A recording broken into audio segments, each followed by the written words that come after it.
자, 갑시다. 잠깐만. 오늘 이제 22일차죠? 열심히 또 달려봅시다.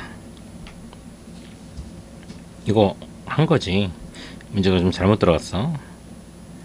오늘은 1174번부터 시작이네요. 잠깐만. 이거 적어놔야지. 안 그러면 까먹더라고, 맨날. 1174로 시작한다. 자, 요거 중학생 때도 이 문제 하더라.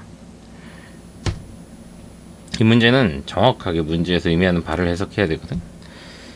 4명씩 앉을 수 있는 긴 의자가 있는 실습실에 애들이 모였어. 한 의자에 3명씩 앉으면 5명이 남는데, 그러면 의자 개수를, 아이고, 잠깐만, 펜이 다 마음에 안 드냐. 의자 개수 X라고 하자. 그러면은 3명씩 앉으면 5명이 못 앉는데, 이게 전체 학생 수지.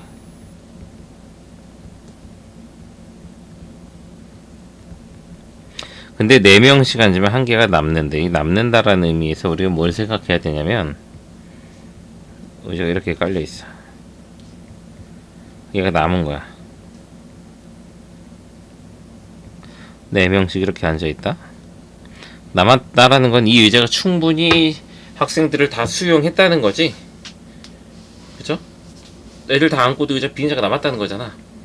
그러면 뭐가 중요한 거냐면요, 여기에 과연 몇 명이 앉아있을까?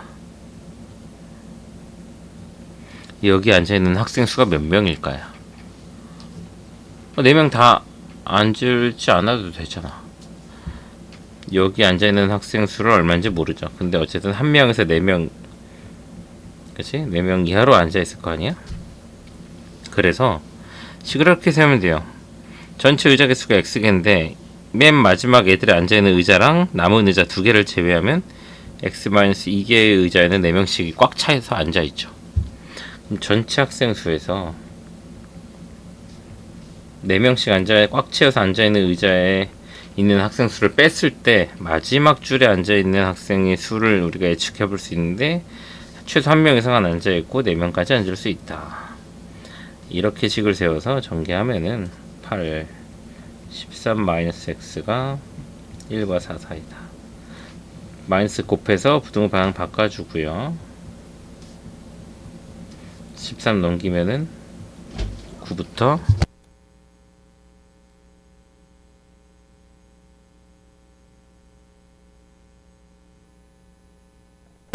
자, 갑시다. 12 이렇게 되니까 의자의 최대 개수는 12개까지 있다고 볼 수가 있겠습니다. 알았죠?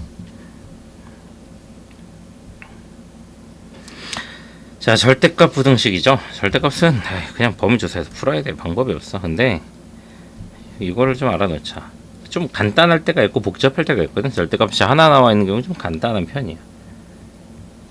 자, 절대값이 뭐 1보다 작다 라고 하면은 부등호 방향을 잘 봐. 1보다 작다라고 하고 있지.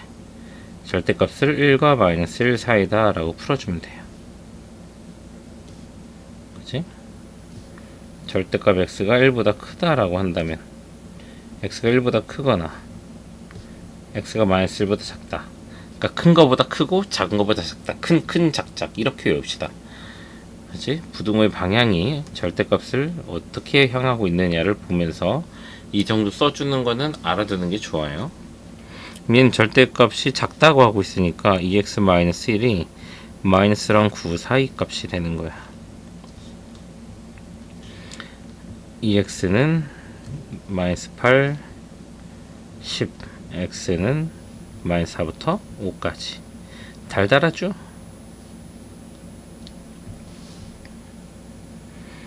자, 근데 저 달달하면 저렇게 숫자가 있을 때만이야. 여기도 x가 있는데 절대값 밖에도 x가 있어. 자, 달디단 밤양갱 끝났다. 아이, 이런 젠장. 자, 이럴 때는 절대값 안에 있는 문자가 0보다 클 때 작을 때 나눠 풀어야 돼요. 절대값 안에 0보다 크거나 같다면, 즉 x가 4분의 5보다 크거나 같을 때는 절대값이 그냥 풀려요. 그래서 얘 넘기고 5 넘기면은 2x는 9보다 작다. x는 4.5보다 작다. 선생님 소수 좀 섞어 쓸게. 그렇지? 그 다음에 두 번째는, 그러니까 아직 첫 번째 게 마무리는 아닌데 정확하게 마무리를 하려면 4분의 5보다 크거나 같다라는 제한 조건 안에서, 그치? 4.5 2분의 9보다 작거나 같다고 작다고 뜬 거지. 같다도 아니고. 이거 뻥 뚫어주는 거 중요해. 등호가 안 붙으면은 그 점을 포함하지 말라는 얘기가 뻥 뚫어야 돼요. 이 범위가 색칠이 되겠죠. 이제 두 번째 범위 돼야 돼. 그럼 이제 절대값이 음수로 나오는 x가 4분의 5보다 작을 때, 그럼 얘는 마이너스가 붙어서 풀린단 말이야. 전개해볼까? 5-4x, 그치? 얘가 2x 플러스 4라고 한다면 1은 6x, 6분의 1보다 x가 크다. 얘도 합쳐줘야 돼. 6분의 1, 5분의 4, 4분의 5. 둘 다 뻥뻥 뚫어놓은 거 보이죠? 동호 안 붙었기 때문에. 이 범위 두 범위를 합쳐놓으면 결국에는 6분의 1보다 크고 2분의 9보다 작다. 이런 식으로 답이 나오겠지? 에이, 숫자 좀 마음에 안 든다. 정수로 좀 빼주지. 분수 뭐야 이거. 자, 이젠 절대값이 몇 개야? 두 개입니다. 아, 빡쳐. 두 개는 다 나눠야 돼.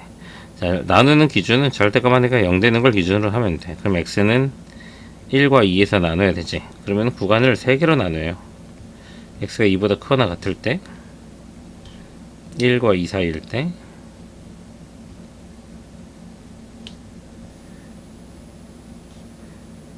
1보다 x가 작거나 작을 때, 이렇게. 자, 이렇게 3개로 나눠놓고 이 범위 안에 있는 숫자를 하나 넣어봐. 100 같은 거 넣어. 그냥 엄청 극단적인 걸 넣어야 좀 빨리 계산이 돼요. 100을 넣으면은 이것도 플러스로 나오고 얘도 플러스로 나와. 그럼 절대값이 둘 다 그냥 풀려서 2x-3이 7보다 작다. x가 5보다 작거나 같다로 나옵니다. 자, 1과 2 사이의 숫자, 뭐 1.5 같은 거 넣어보면은 얘는 마이너스로 나오고 여긴 플러스로 나오죠. 그럼 마이너스, 플러스로 나온 애는 그냥 써주고 마이너스로 나온 애는 부호를 바꿔주고.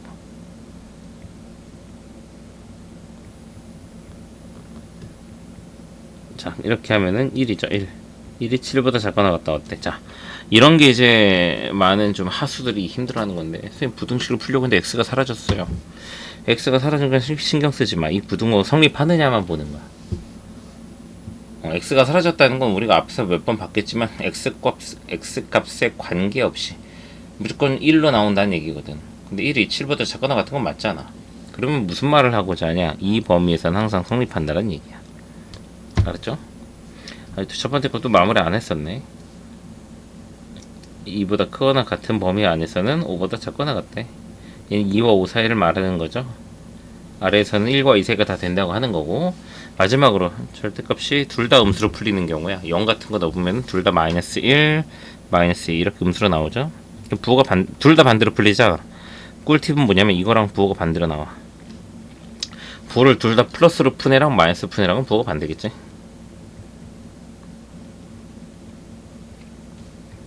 x 넘기고 7 땡기면 마이너스 4보다 2x가 크거나 같다. x는 마이너스 2보다 크거나 같다. 오케이?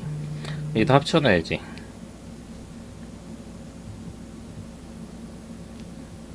이렇게 합치라고.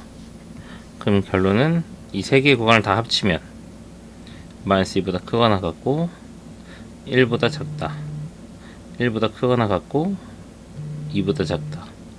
2보다 크거나 같고 5보다 작거나 같다. 결국 마이너스 2에서 5까지 가는 거죠. 오케이.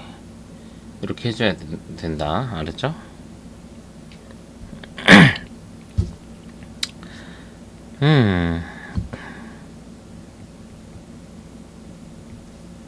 자, 얘는 K가 숫자기만 하면 상관없는데 좀 지랄 맞을 수 있으니까 쉽게 할까? 해가 모든 실수라는 건 이 부등식이 항상 성립하라는 얘기잖아.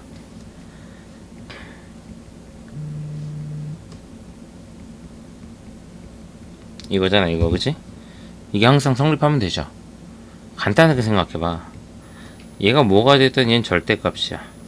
그럼 이 절대값은 0보다 크거나 같단 말이지. 그쵸? 절대값은 무슨 짓을 해도 0보다 크거나 같잖아. 그러면 예를 들면 이 절대값이 1보다 크거나 같다라 그러면 항상 1보다 크지는 않을 수도 있지. 이해돼? 항상 1보다 크거나 같은 건 아닐 수 있잖아. 근데 절대값이 마이너스 1보다 크거나 같다 하면 어때? 음수보다는 크잖아. 음수보단 크잖아. 오케이? 그래서 음수보단 크니까 어떻게 해야 되냐? 얘가 0보다 작거나 같아야 된다는 거지. 그래서 넘기고 양변에 2분의 3을 곱하면 마이너스 6보다 k가 작거나 같다. 그러니까 k의 최대값을 마이너스 6으로 고를 수 있는 거지. 자, 넘어갑시다. 어이구, 대22가 끝났네. 이거 23이죠. 이런 씨. 젠장. 그러면 23일에서 만나요? 부등식 하나 끝났구나. 아무튼 마지막으로 다시 돌아와서 얘기하자면 절대값이라고 다 너무 뭐 부어 나눠 풀 필요는 없는 문제들도 있다는 거지. 해가 모든 실수라고 했기 때문에 이런 것도 좀 알아두면 좋겠다는 거예요. 고생하세요. 뭐 11분 만에 끝내. 해줄 설명 다 했어 근데.